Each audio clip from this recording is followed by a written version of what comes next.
Episode 33 Q Gerda and Balkan countries needing funds for cash handouts to avoid resorting to residential wood burning. Gerda noted that Western Balkan leaders gathered for the Open Balkan Summit in Belgrade on September 2 and called upon the EU for support. For instance, in Albania, where some mountainous regions rely on firewood to get through the cold winters, 1 cubic meter of wood is currently being sold for up to €60, 7,000 lek, up from €34 2 years ago. It is very difficult for the non-pensioner to afford life with these prices. Even an average person cannot afford it, he is forced to go into debt, a local citizen told Exit. In Serbia, around 1 million households use firewood and more than 110,000 use wood pellets, with prices having increased 15% since August 13. Neighboring Kosovo has seen a price surge of 7.4% between June and July alone, according to official data. Government intervention and fears of illegal logging. Many governments are taking action to protect households, including export bans and allowing more trees to be cut, but there are concerns that illegal logging may also become a solution. In Bulgaria, the caretaker government organized meetings with wood processing companies and urged them to provide wood for the population by reducing exports.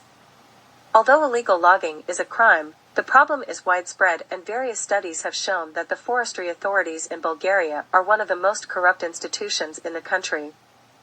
In Hungary, the government was forced to partially backtrack on an August decree that relaxed felling rules in protected areas and allowed younger trees to be harvested in forests fully owned by the state, now requiring that the increased demand for firewood must be met, primarily by the gradual harvesting of non-native acacia trees. The Hungarian government has also moved to limit firewood exports. While not an outright ban yet, it grants the government the power to control exports and the right to first purchase fuel for social purposes and public services, with a possibility to stop sales abroad altogether.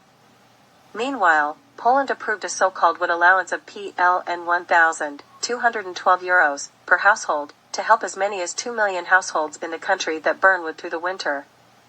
In Slovakia, panic over supplies led to calls for an export ban, but the Ministry of Agriculture ruled this out.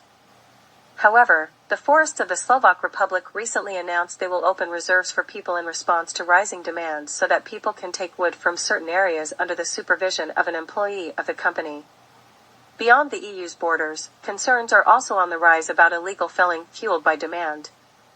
In Albania, for example, where the central government does not have any initiatives to help citizens reliant on firewood this year, the municipality of Korka has given permission for a total of 0.6 hectares of firewood to be felled.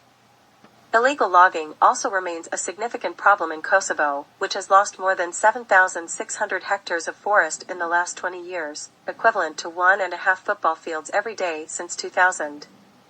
There is an ongoing debate about the sustainability of wood-based energy. Bioenergy Europe argues that it is a renewable energy source that will help boost Europe's energy independence.